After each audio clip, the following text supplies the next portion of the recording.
Good afternoon, everyone. My name is Tanisha Nungary, and I am the president of the African American Chamber of Commerce of Central Florida. Welcome to this afternoon's webinar, Coronavirus and Your Mental Health, Embracing Change in Uncertain Times, with our speaker of the hour, Dr. Janie Lacy. She is the founder of Life Counseling Solutions in Maitland, Florida, and she's a nationally known psychotherapist.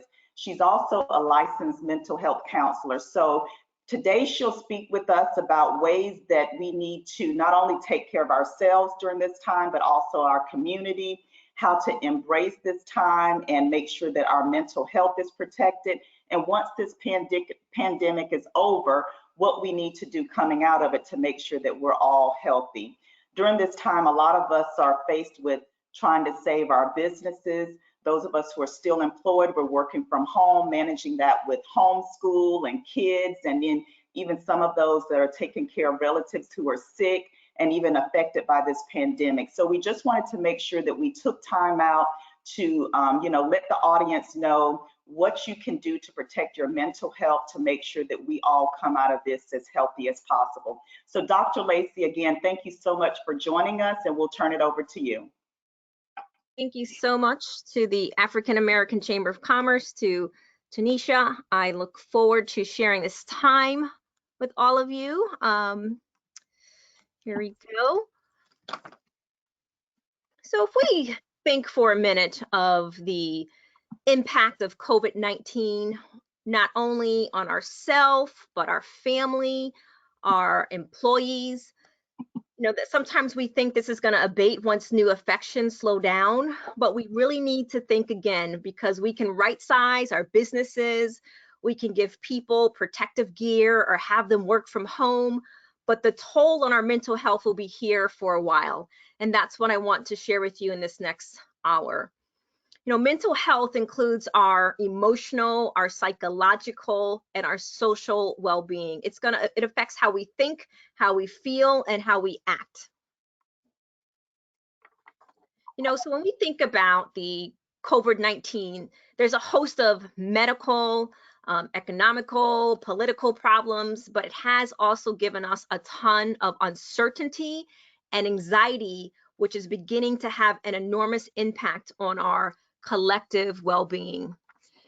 We've experienced the rush of panic purchases to hoard products in our panic state. Toilet paper and other high demand products are low or out of stock in supplies in stores and online.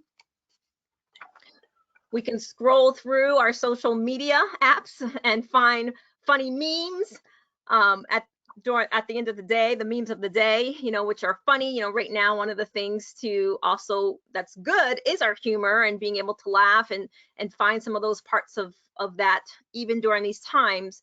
But how does this really affect us when this is our today? This is part of our larger fear.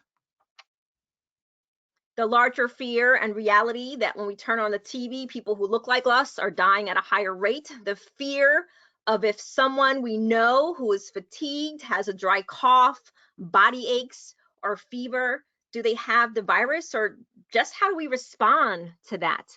So much uncertainty and anxiety. Or what happens inside of us when our next news alert informs us of the New York City ER doctor who died by suicide, worried she couldn't help enough people. What happens is the psychological surge is not only here, but it's coming. And the psychological shock is when we experience a surge of strong emotions and a corresponding physical reaction in response to typically unexpected stressful events. So we have the ambiguity, which is related to this ongoing, we've been now in 6 weeks, this virus, the pandemic, it leads to complicated feelings and overwhelm, which is normal. And I want to stress that throughout this presentation, that it's normal to feel overwhelmed and it's normal to feel the uncertainty, but how we respond to that is going to dictate how we take care of our internal, our mental health, our psychological, our social well-being. Because one of the ways that I'm going to walk us through today as well is that learning self-care is going to be key to managing our own stress so we can care for ourselves, our family, and our employees. Many people, when they think of self-care, I mean, they can jot off a few things here and there, but most people, I'm finding, because of this pandemic, our business, our mental health practice, Life Counseling Solutions, we're getting an onslaught of new clients and new families because this very thing of not really knowing, okay, we're all in this uncertain time. So just how do we take care of ourselves when we're worried about finances, we're worried about our jobs, when we're worried about, now we're homeschooling, we have all of these new things that we're uncertain and we have to respond to them. And how we do that is going to be imperative if we're able to take care of ourselves. I'm a big believer in we give the first fruits to ourselves so that we can give other people the abundance of that. So many people right now are giving from an empty cup. And then we're seeing lots of different things as a result of that, not only to mental health, but to people's families, to children's. We're seeing a lot uptick in couples, just high conflict couples, a lot of different things I'm going to walk you through. But the most important thing is that we also are okay with labeling these losses as uncertain, because we don't know what's going to happen a month from now, 2 months from now, 3 months from now, even though we, from a mental health standpoint, are taking in so much consumption of information. And that can be whether it's from the spiritual community predicting what's happening, whether it's from the medical community. We have so much uncertainty. We're getting so much consumption of information, so that it's okay to remember that feeling confused and hopeless and disoriented and discombobulated or overwhelmed is normal. And I want to stress that, because when people feel that they feel a little heightenedness of stress, when they feel anxiety, when they feel uncertainty, they feel like I need to do something about it immediately, or I need to ignore it, I need to not acknowledge it. But those that are closest to us, they'll know if something is wrong, because life has changed dramatically and it continues to do so on a day-to-day basis. Information is constantly changing on a day-to-day basis in ways that we're uncertain, but we still have to respond to what's happening to us and to our environment. And the ultimate impact on the economy is going to be unknown. So a lot of times when there is financial depression, we get an onslaught of just general depression. So there's no straightforward answers to this ever-changing complex problem that people are facing as a result of this crisis. So it's important that we know it's okay to label it as uncertain. It's okay to label our feelings as normal. Lots of people are experiencing this today. So then we normalize, our ambivalent feelings when we avoid facing a crisis and we try to pretend it's not happening. When there's ambivalence and it's understood and even shared, people tend to feel better and able to begin to accept this new normal and share perspectives and engage in healthy dialogue. There's so many families right now that we're working with that have not even sat down and had conversations with their kids about what's going on, right? Because we're all in our head, we're all surviving. When we're at home, people are just being little busy bees, versus just sitting down and looking at each other and saying, how is this affecting you? How do you feel about what's going on? The very simple things sometimes that are the most impactful, not only in our mental health, but our care and our social well-being and our family structures, are missed. A simple, how are you dealing with this? And sometimes if people say, well, my kid or my teen, they're going to just say, I'm fine. Well, of course, if they're not used to mom or dad checking in with them emotionally, right? So then we can start doing a little bit, using this opportunity to connect and create some new normals as far as checking in, not only with each other, but our children's mental health. Because having a shared perspective during this time is also very helpful, not only in our family systems, but in our businesses, that we talk about things, we talk about these issues that we've all been grappling with over the past 6 weeks, like whether to leave our home for work, how to make our businesses compliant with the mandates that are coming out, whether to leave home for other reasons, such as exercise, going to the tracks, the parks, what does socialization look like, caring for more vulnerable family members, and how to manage related financial concerns during this crisis, which is one of the top 3, and how to meet our basic needs for food, medical. When we're going to the shops, we have to get there in the lines waiting for the first delivery trucks, right? We're all in this together in these new norms. But also, how do we connect with our family and friends? And there's also a benefit that I see, not from our mental health, because there are some families that are also becoming more connected than they were disconnected before by using all of the technologies and picking up the phone and checking on their family and friends and having that at the top of the mind, which is a healthy thing during this time. But I like to point out the 3 R's: reconstruct, our routine, and our rituals. So even in times of crisis and displacement, family members, our partners, and our friends, we function better when we are conscientiously reconstructing our routines and rituals in the new context rather than forgoing them. So some people will say they're just waiting for this to pass. And I like to reframe that and think about what could be the new routines and the rituals that you can do during this time versus waiting, quote unquote, for things to come back to normal. You know, whether it's a new normal with your family, if you're homeschooling, a new normal where you can now create a morning routine. There's many different opportunities to have routines and to have rituals versus just waiting for the time to pass.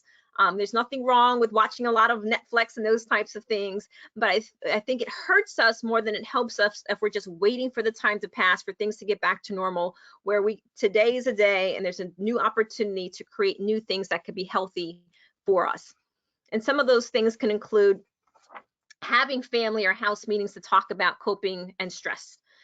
Many families, and think about if you're on this webinar, if you're going to be listening to the replay, how many times have you looked at your children? Have you looked at your spouse? Have you looked at your significant others or whoever you're in the house and just asked them, how are you doing with what's going on? Sometimes we can take for granted the people that are closest to us, or if we see our children in particular just having a good old time because they're home all the time now and they're just having a good time, you know, being homeschooled, playing, whatever it may be, we still need to check in with them, get down on their level, look in them in the eye and say, how are you doing with this? And I'm going to talk a little bit about why it's important to address this with our children, the whole COVID-19.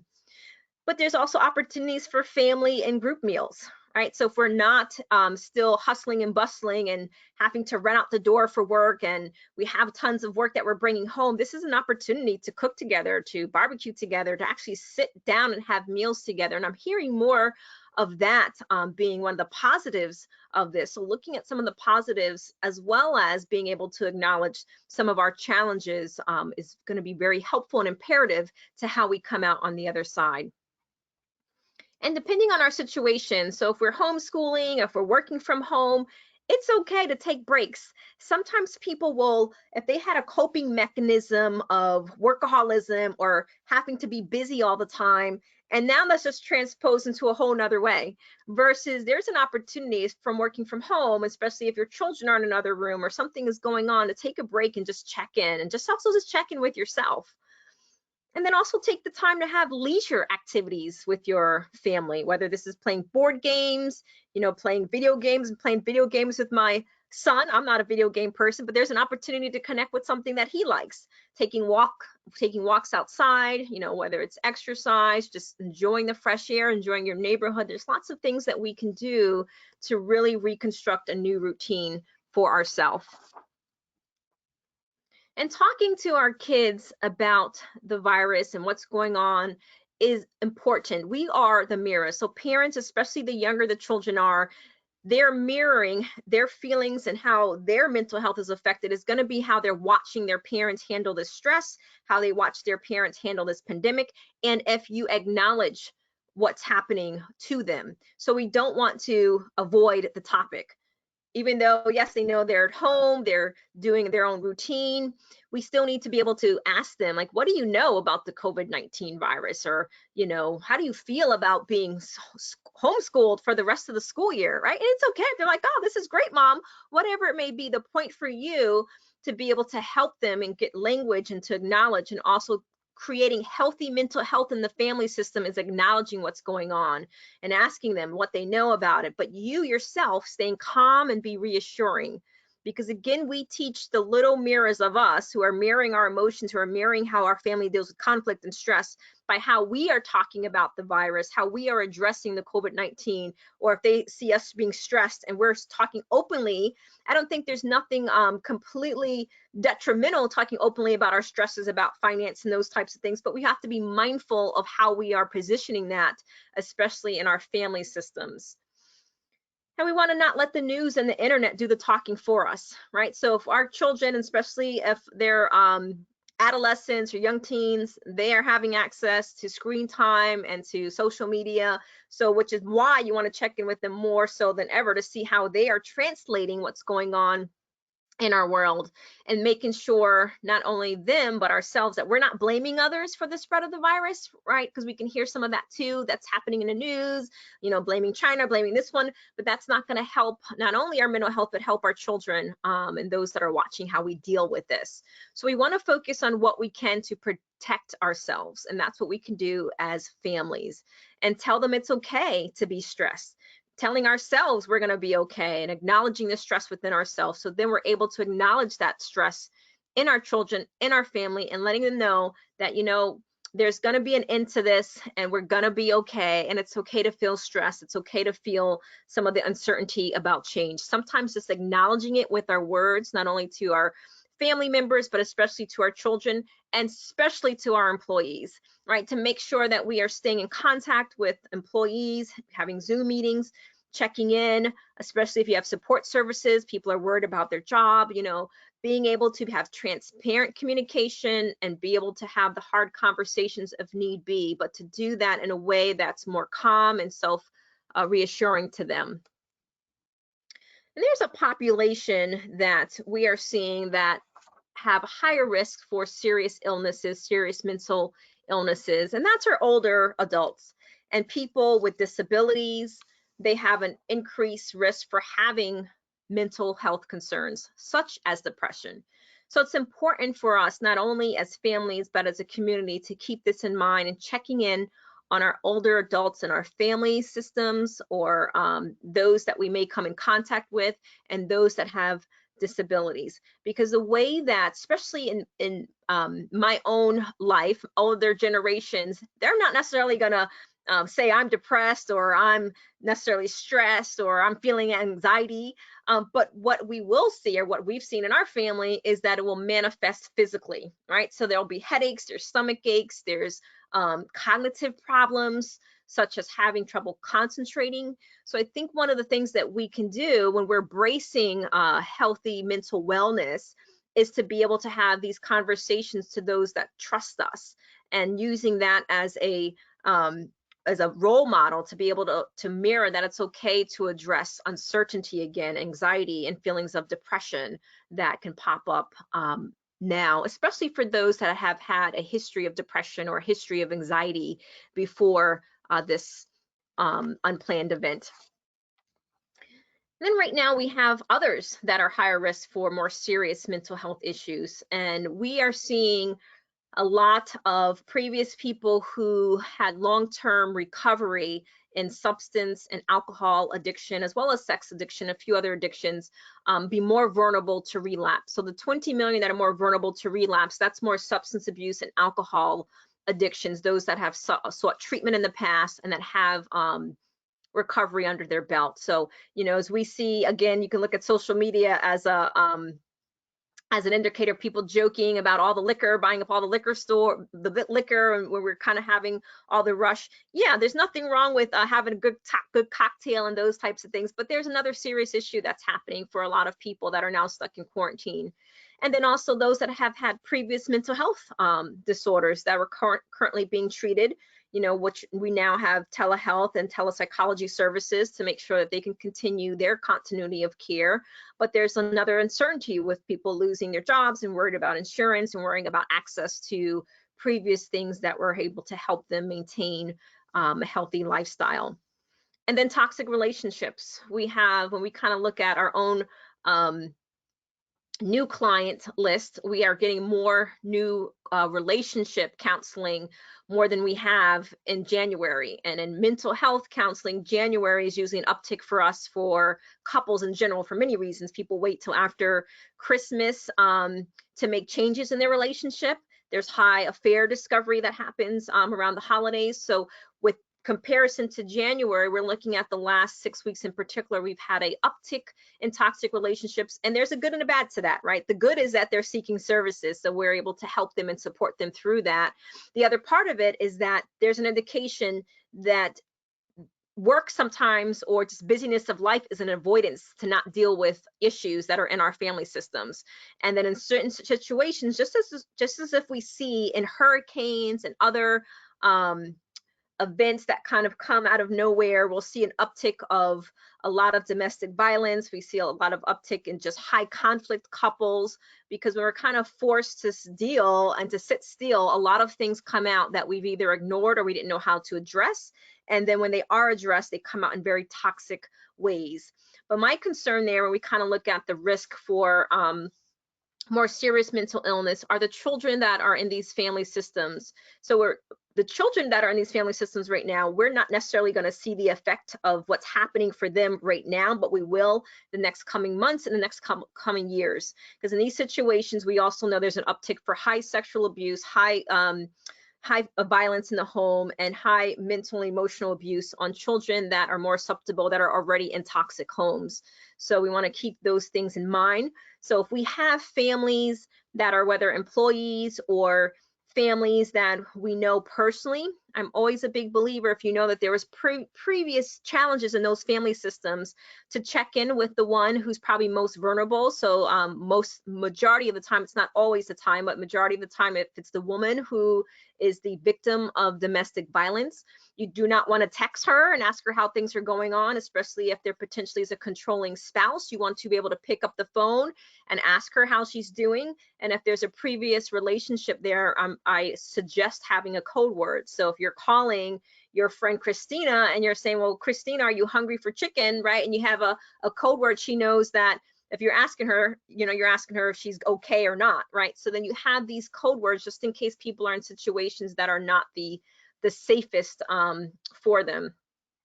And then again, you can turn on the news. Just use that example at the top of the hour about the suicide attempt of the doctor. She's in the top of the news hour because of who she is and who her position is. But we're seeing a high tick in suicide rates among our youth, and there's a lot of other people that had previous suicide attempts who are now reattempting. And then we have our children and our teens. We're seeing an uptick in behavioral issues with certain children that previously had behavioral issues. We're seeing pornography usage being skyrocketed among our teens, and parents not knowing what to do about these types of things, or just a sense of boredom and just creating some level of conflict in the home and being rebellious. We've seen, I think it was probably about 3 weeks ago, it was reported about the teens that were going around in the northern states, I think it was Pennsylvania, where they were going into the grocery store, deliberately spitting on fruits and vegetables and filming themselves doing that and then putting it on social media, right? So this is going to be the time where parents have to be not hands off, but we have to get our hands dirty and deal with the conflicts and the behavioral issues that we may not have dealt with before. And if we can get support systems to be able to do so. Another thing that we're also seeing when it comes to our mental health and being in confinement is there's a lot of old wounds that some people don't even realize are coming up for them, but they're reenacting them and they're reacting to them versus responding to them, because it is easier to feel bad than to feel good. So the most important conversation any of us on this call, this webinar, can have is with ourselves. And most of the time, unless we are conscientious of our mental chatter, it will influence the story that we tell ourselves, which in turn influences our behavior.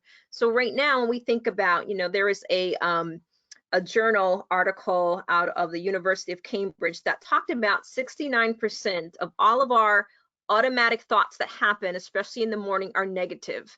So when you think about when you wake up in the morning and you look at yourself, are you saying, wow, I'm handsome today, or wow, I'm gorgeous today? No, we're talking about we can't wait to get our hair done, we can't wait to get our nails done, we can't wait to whatever it is. We're looking at the things that are wrong with ourselves in the mirror, and that is the mental chatter of which we're starting our day with.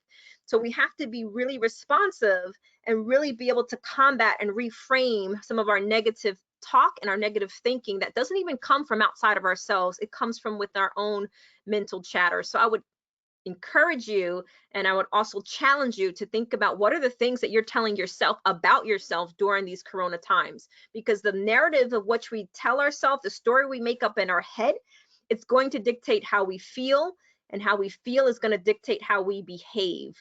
So we constantly are in that cycle. So I want to just challenge you to think about that as you're on this journey. But there are some things that we can do to, even during this time, to heal our old wounds rather than to reenact them. Very simple things that we can consider. And one of those is putting a mental boundary around this period and understand that this will not go on forever. Even though there's still uncertainty, right? We're starting to see a little bit of the sun coming out, but there's still a beginning and a middle and an end. And we are going to see an end at some point. So we have to keep that in mind, that there's a mental boundary around this. We're not going to stay in this state forever of uncertainty. And then we want to remind ourselves to maintain those important daily routines and rituals, but then also we can institute some new ones. We don't want to make a whole lot of new habits. I know we're hearing a lot of different information on that, but from a mental health standpoint, I would suggest not trying to make a whole 360 of your life during this time, but adding in some small, new habits that can contribute to you feeling good and feeling productive in a good way is a great thing. And also knowing what those routines can be for you, whether it's morning prayer or inspirational reading, just drinking your coffee and easing into the day as you're checking your email, a walk, an exercise, a meeting not only with your employees and just conducting business as usual using our technology, but checking in again with our elder people in our families, our friends, and just checking in. A lot of people I'm seeing having virtual birthday parties and toasting together. And recently saw someone doing a paint party through the Zoom together, a paint and sit party. So getting creative during this time, I think, is a good thing to bring us together with our family and our friends. But it's also important that we create safety and order in our home, especially when there are children. Again, I can't stress that enough, because we're seeing so much of, we're getting a lot of new calls just around children and teens. And some basic things that we can do is create safety and order for them. So I'm personally homeschooling my son, and there's a schedule and there's order. There's some flexibility around that, but he kind of knows what to expect each morning, because kids need that. So when they know what to expect, then it also eases their own anxiety versus having different schedules each day and having to go with mom or dad's chaotic ways of coping with life. So we want to consider and think about that. And then our homes right now, right? So a lot of times we're safe at home, right? So versus having to be stuck at home. And in our home, look at your environment. This is an opportunity to think that your home should be a place that you enjoy being. It should be your cocoon. It should be your nest. It should be a place that brings you peace and that brings you rest. And if it is not, then this is the time to kind of think about, well, why isn't that? Why is it? Is it I'm not happy with my spouse? Are there issues that I'm not addressing? Are my kids being rebellious and I'm just so confused, I don't know what to do. I just want to lock myself in the room. Or I've never had the time because I've been a workaholic, or I've just been constantly busying myself, and that's how I medicate the things that I'm not dealing with in my life, that I haven't had time to really look at my house and in my home and think about, how can I make my home more comfortable and relaxing and enjoyable? So when I walk in the door, I like walking in my living room. I like walking in my kitchen. Whatever that may be, those things all matter, especially now. So we can be proactive in creating our best environment, especially during these times. We can make some small changes along the way. And having that schedule, don't let time crowd us into dark corners. Take charge of your day. And I'm a believer, if you plan your day the night before, you're more likely to carry whatever those tasks are out. So if you're kind of looking at today is Thursday, and tonight just kind of jot down your top 3 or 5 things that you want to accomplish and cross off your list by the end of the night, you're more likely to do that when Friday comes tomorrow, versus some people that are just going to wait for Friday to come and they're just going to deal with whatever's on their calendar and then whatever happens in between. You can ease your own anxiety and you can ease your own levels of stress by being able to plan out things to a certain degree. And I believe in micro planning, not creating a list of 10 things, creating a list of 3 to 5 things. So when Friday comes, outside of my normal routine, whether it's work, whether it's homeschooling with my kids, that these are some things I would feel good if I accomplished by the end of the day. And then again, maintaining those relational connections with others using FaceTime, Zoom, Facebook, Instagram, telephone, text. We have so many ways to stay connected and being deliberate about it. I'm a big believer if you had to choose between a text and a FaceTime, I would suggest FaceTime. It's still more relational if you can't physically be with someone. And then looking at the silver lining, whether it's more time with our children. I know personally with my 8-year-old son, I'm having a blast. I didn't think I was going to enjoy being a homeschool teacher when we first got that notice. My own stress level went up, but I reframed it, and we're having a great time just learning about things and going outside, doing physical activity, doing nature walks, and looking at some of the things he's learning about in science. And then on his downtime, playing his video game systems with him, which I personally don't have any interest in that, but it's about me connecting with him. And I see the smile on his face, and I see how much it has brought us closer. So think about that. Who have you become closer with in your during these times? Who have you reached out to? How do your children respond to you right now if they're seeing you a lot more? So really think about what is the silver lining, what's been the benefit to this point, up to this point, whether it's relationships, whether it's your own personal health, or whether it's your own productivity.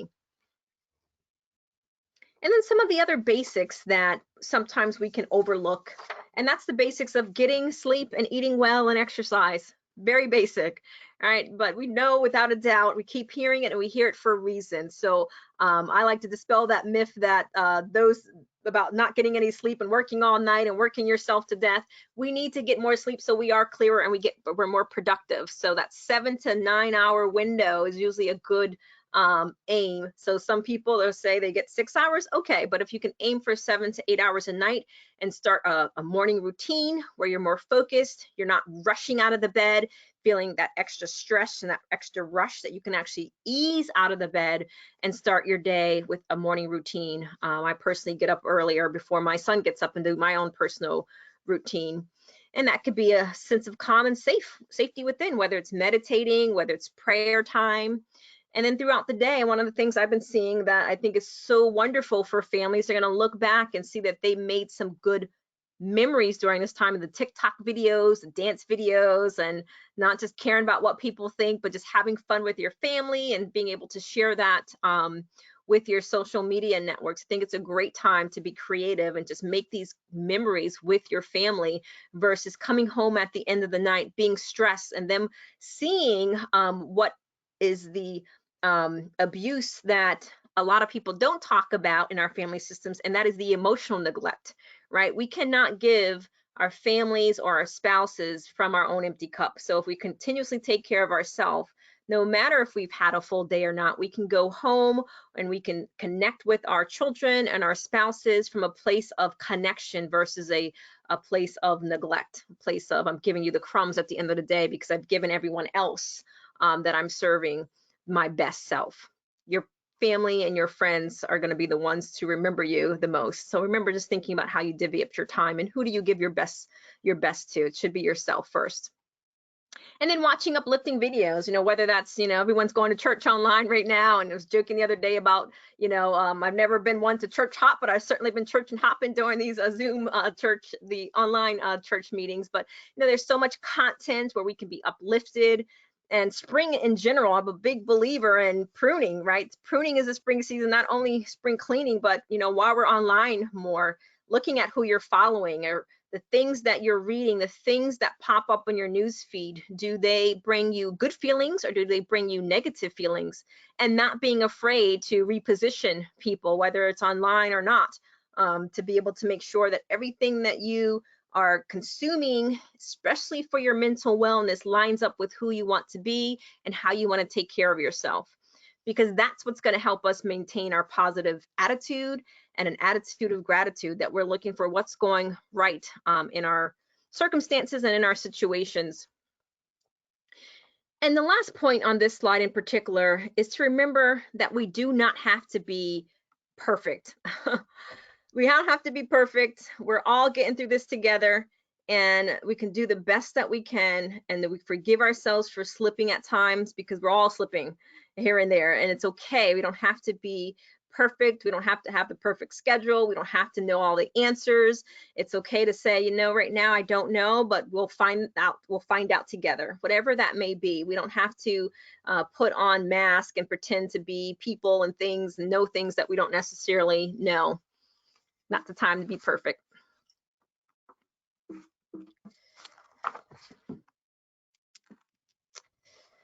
So a couple of things I want to kind of go through and end and then open it up for questions is we are eventually going to get to an end. And part of that is when we're coming out of quarantine, and we're going to start slowly coming out of quarantine in the next couple of days and our next phases that we're going to be doing, there's going to be a new normal, right? We're already seeing a new normal. If we just stop in the middle and kind of think about what's happening in our mental space and what's happening when we're just going out and about, where people are wearing masks. We would have not thought about this 2 years ago, that we would be in a society where we're being mandated to wear masks in certain public spaces. And it's now the norm to see people decorating their mask and just doing all different types of things where, you know, we especially know in certain communities, wearing a mask would get you pulled over by the police in a heartbeat, right? So we're now in this new normal. And how is this all going to affect, again, our mental health, our psychological challenges, as we're slowly thinking we're going to come back to some normal, which will be a new normal for most of us. So a part of that is understanding that for us, we're looking at it as, and I'm saying us, those in the mental health arena, the psychological arena, that the second wave of this pandemic will be more mental than it will be medical. You know, it's going to be that tsunami of self-destruction that we're already seeing, and desperately anxious people coming out of 6 weeks of lockdown. And we must flatten that psychological curve as aggressively as we flattened the pandemic. And part of that is addressing our mental health, acknowledging and understanding it's normal to feel stress, anxiety, depressed. And it's also okay if we're now looking at even relationally that, you know what, we've had some challenges, right? This is what people should be okay to acknowledge. We've had some challenges in our family, and now it's coming to the surface now that we're in this pandemic. Maybe we should address this, right? But what people are doing is we want to go back to our old destructive habits of either ignoring, denying, or blaming. And then when we're kind of be coming out of these quarantines, we can predict we're probably going to be seeing a lot more divorces. We're going to see a lot more high conflict things coming out of these out of this time. But I am encouraging people to look in their environments, not only within their own families, but those next to you, your closest friends, your closest family, and asking them, how are they doing? How are you dealing with the stress? And just being able to call things what they are. Many times when it comes to emotional well-being or psychological areas of our life, we try to stay away from that, right? If we know someone's having a bad day or they're don't seem as happy as they used to be, then we just say, oh, I'm just going to give them their space. Where we should be leaning in and saying, you know, I know, you know, Sheena, I see today that you seem like to have a lot on your mind, but I just want to let you know if there's anything you want to talk about, I'm here, right? Sometimes it just takes a little bit of acknowledgement for someone to realize, wow, you know, Janie, I can talk to Janie, or you know what, I'm not alone, just to be able to acknowledge some of the things that we can see in our family or our friend circles and not necessarily ignore them. So then another area, when I kind of look at this chart, kind of puts it all together in my mind, is we really want to think about who do we want to be during and after the COVID-19 times, right? We've seen the fear zone, the hoarding of the food, the toilet paper, the medicines, complaining about the time, you know, transmitting our anger and our fear related emotions to others, forwarding all these messages, all these things that we have to other people, and kind of creating more of this anxiety, this uncertainty, this fear, and this stress that kind of feeds off of each other. And we saw that happening at the very beginning of all of this, and I'm sure we'll be dissecting this for years to come. And then we move to the learning zone. The learning zone is I stop compulsively consuming things that harm me, whether it's the food, to news. Again, we're seeing memes and jokes about, you know, people coming out of the quarantine that had muscles that are now overweight, right? So we're making jokes about these things, but these are also real challenges that a lot of people are facing. But this is also where we all can self-examine and start letting go of the things that are out of our control. We've seen more than ever people focus on the things that are out of their control and get so angry and so consumed of things that they cannot necessarily influence change that they don't realize the effect it has on their own mental health. So really focusing on in that learning zone, okay, what are the things that I can control in my life? What are the things that I can control in my reactivity? And identify my emotions. Because in the learning zone, people can also learn that they don't even know what they feel, right? If we cannot deal with the things that we're feeling unless we acknowledge it, because especially with kids, when they feel bad, they're going to act bad, and not necessarily having the emotional language to put words to what they're feeling, they're going to grab to what they know. So part of that is the adults, and especially business owners, is really looking at all of us feel on average 8 to 12 emotions a day, but most people can answer, well, how are you doing? I feel okay. I'm feeling a little stressed today. Like, they can just choose one or two. We don't stop to really check in with ourselves and think, what am I feeling today? And why may I be feeling this? Just to be able to check in, where if we feel stressed, then we either going to go to our old unhealthy coping mechanisms. For some people, that's food.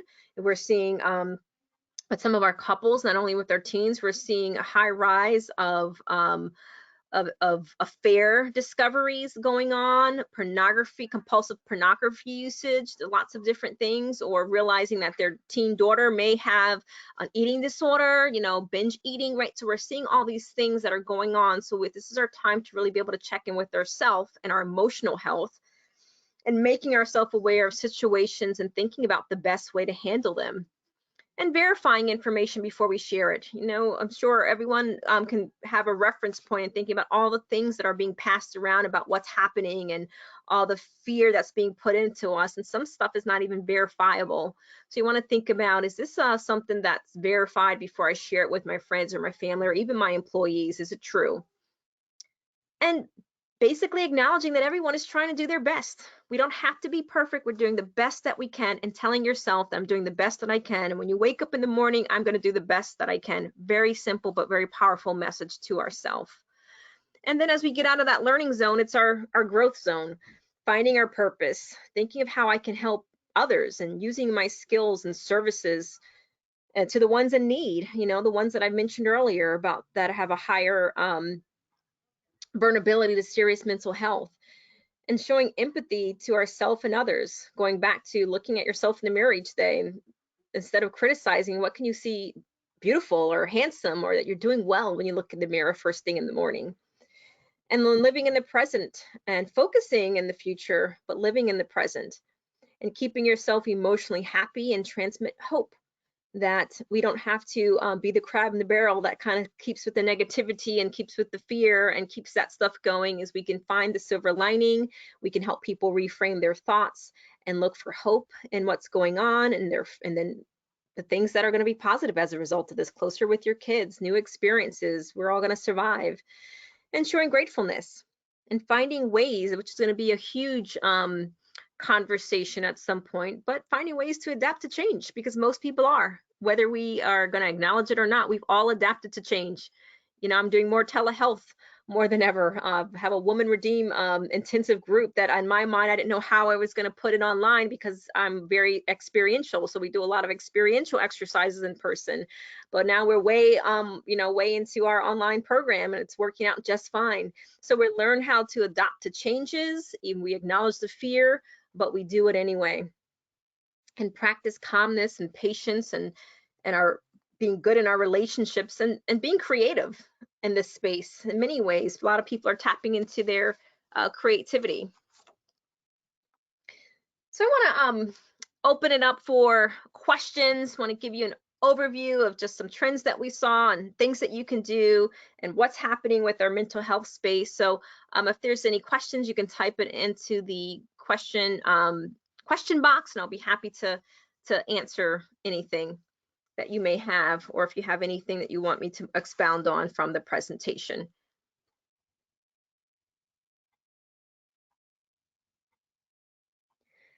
And while we're doing that, have a slide here. We're Life Counseling Solutions, and we have a team of 9 psychotherapists. We all specialize in different areas, and everyone's doing telehealth. Some of us are still doing some in-person therapy based off of doing certain modalities.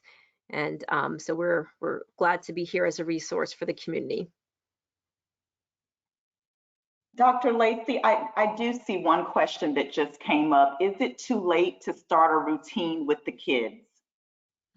I would say it's never too late to start a routine with the kids, but it would have to be in a way that is practical and fun, right? Because the kids have been out of school now for quite some time. So whatever the routine that has been going on in their homes, that's become their new standard. So to introduce something now, we want to make sure that we do it in a way that we have a positive attitude about it first as a parent, and that we do it in practical, small steps, but make it fun, and make it some type of rewarding system will be the best way to kind of get the buy-in, especially depending on the children's ages. Okay, thank you for that. And then another question is for teenagers who want to socialize and see their friends, how should parents handle that? Zoom meetings, I think Zoom meetings are great. My 8-year-old son has been doing Zoom meetings with his friends, right? So we want to go by the CDC standards. You want to go and listen to what the latest recommendations are. So I think there's creative ways that we can do that, especially for teens, is you can let them be private in their room, do a Zoom conversation, do FaceTime, do a lot of different connecting activities, and helping them be creative. So if they were doing certain things, whether it was watching, I know one family, the teen girls would get together and watch their favorite show. Now they do it through Zoom. So they get their popcorn and they're all watching their shows at their homes, but they all have a Zoom group going on. So I think our attitude as parents, if you have teens, your attitude and how you help them be creative is going to speak volumes to them, because it's a new for them too, right? Even though they've had access to these ways to communicate before, right? So if it's the only way that we're telling them to communicate right now, there may be some struggle around that, but I think having some creativity and some fun around it can have them be a little bit more open to it. And speaking in that same realm with teenagers, as you know, those that are in the class of 2020, especially high school and college, that are missing these critical milestones, graduations, prom, all of those things. What advice do you have for parents who have those seniors in the house that are sad and feel like, that life has robbed them of these critical moments?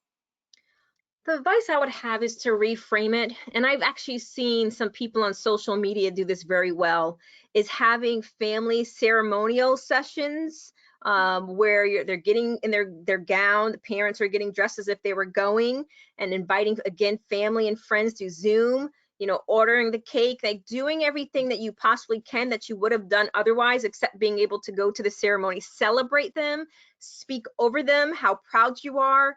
Your affirmative message and how you respond to their sadness and how you respond to their disappointment is going to be what outweighs the disappointment of not actually having the ceremony. I think a lot of times as parents, we forget we still are the #1 influence on our kids.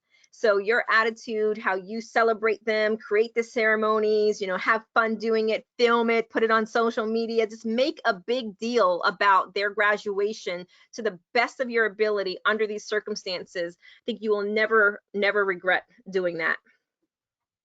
Wonderful. That's great advice. And then there's another question that just came in. Are there doctors in the area that are taking new telehealth patients? And I'm assuming that's surrounding mental health. I believe there's lots of doctors, psychologists, psychotherapists, mental health therapists who are still taking telehealth services. So if you have, what I would recommend is if you have insurance, right, you'll first want to go through your insurance and see who's on your list, and then call and see who's still taking new patients. And if you're not going to use insurance, then I would next go to what are the challenges that I want to address by going to a doctor, and because not all doctors are created equal, so you want to find out what is the best way, the issue that I want to address, and then find someone that specializes in that, because it will decrease your time in a therapeutic process. So the quick answer is yes. It's just a matter of you wanting to not waste your time. I would start with my insurance, and the second thing is I would do is find someone who specializes and works primarily with whatever the challenges that I want to address. Okay. Someone asked if this presentation will be available for download. Yes, it will be on the African American Chamber of Commerce's YouTube channel, as well as it will be emailed out. So it is available for download. And we just got a comment from someone in the audience that Aspire, that's ASPIRE Health Partners, is offering mental health support. So again, that's Aspire Health Partners is offering mental health support. So like Dr. Lacy said, of course, do your research, make sure you contact your insurance company to see who the providers are that accept your insurance. And then once you have that list, as you said, they're not all created equal, but make sure you do your research so you can get in the right hands of someone that can be helpful. Any other points you'd like to share? Are there any other questions from the audience? The points that I would want to reiterate again is that we are brave and we are strong when we address our mental health. Many times there's still thoughts that if we address that, if we're feeling a little bit more anxious or we're feeling a little bit more stressed, we are fearful that people are going to judge us, or in our previous history, perhaps people in our family system minimized or just would tell you you're okay. And sometimes we can get to that place if we shared with the wrong people who did not know how to show us empathy. So do yourself a service and show yourself empathy, and know it's okay to feel some of the major mental challenges that I've mentioned around anxiety, stress, and even feeling depressed during this time. It's normal. What's not going to be helpful is just holding it in and not sharing it with people who are safe or people that can help you move through it in a healthy way. Because if we stuff it down, it's just a matter of it coming back later in a different form. Absolutely. I think that's one of the key takeaways, is the most important conversation that you can have is the conversation with yourself. And of course, you know how you said we need to check in on those that we love and care about, the elderly, as well as the kids and the teens that are in our home. Make sure that we're talking to them, we're asking them, you know, how they're doing, we're checking in with them, and that we are talking about, you know, COVID-19 and what the effects are, and we're just not assuming that they're learning from social media and maybe getting inaccurate information. I also like how you said that we should try to stay in the growth zone here, and you know, the fear is there, but making sure we come out of this in the growth zone. So Dr. Lacy, thank you so much for joining us this afternoon. You definitely left us with a lot of key takeaways to help us not only get through this time, but also how we will operate with our new normal. How can those in the audience reach you or, you know, follow you on your website or social media? Oh, we have it right there. Janie at lifecounseling.solutions.com. And then the website is www.janielacy.com. Also, the recording will be available at www.blackcommerce.org, the Chamber's website. So this concludes our webinar. We thank everyone again for joining us this afternoon. We continue to hope that everyone is safe and well. Do have a couple of things with the Chamber coming up that we'd like to go over. Here's our social media where you can follow us and stay up to date on what we have going on and different webinars as well. You can also look on our website, www.blackcommerce.org. We have the CEO Roundtable coming up on May 21st with Simon Bailey, an international speaker, as well as new member orientation. If you've just joined the Chamber or if you're interested in learning more about our Chamber, we invite you to our virtual new member orientation, which will be on May 6th from 10 to 11 a.m. So you can go on our website and sign up for that. Save the date for our annual business conference. It will be our first one, which will be August the 21st. It's a full day conference. So more information to come on that. Again, thank you everyone for joining us. Have a good rest of the evening, and we hope that you all continue to stay safe and well. Bye-bye. Thank you, Dr. Lacy. Thank you.